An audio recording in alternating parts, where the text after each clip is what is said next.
begins 5. Eyewitness News at 5 starts now.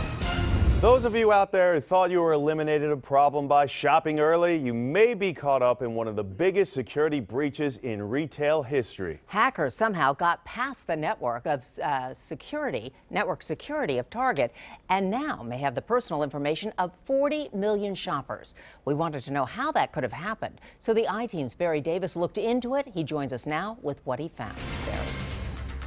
Well, Deborah and Jeff, Target is ranked 36 on the Fortune 500 list. It's the second largest retailer in the country with sales last year around $73 billion, which makes you kind of wonder how in the world could something like this have happened?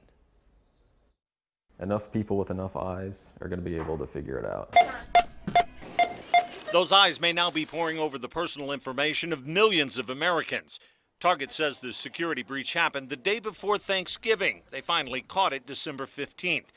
More than enough time for thieves to get the account numbers, expiration dates, and security codes to more than 40 million credit and debit cards. You're never 100% with security. Cody Truxell owns Mainframe Computers in San Antonio. He says he doesn't believe the breach was pulled off by a lone hacker. Truxell says if he were looking into the case, he'd look at Target employees. There should be, multiple layers of security that would prevent that from happening. It's believed the data was accessed after someone installed software on point-of-sale terminals used to swipe payment cards, which is why Truxell says look inside the organization.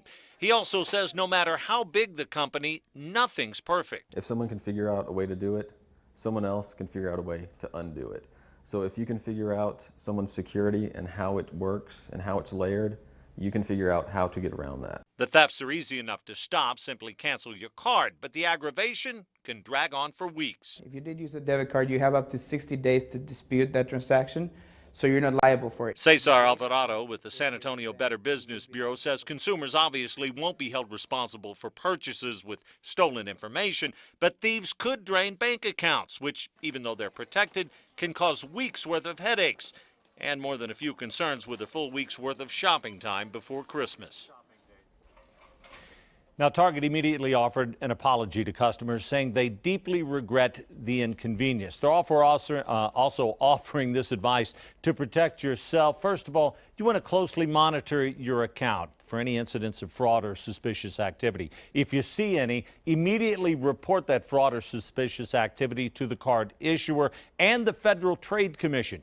You might also want to obtain a free credit report. You're entitled to 3 free credit reports, one from each of the 3 major reporting companies, 1 per year per each company. We're also putting links to the FTC and the credit reporting companies on our website. You can also find them in the online version of this story. Deborah and Jeff. Thank you, Barry. Good advice right there.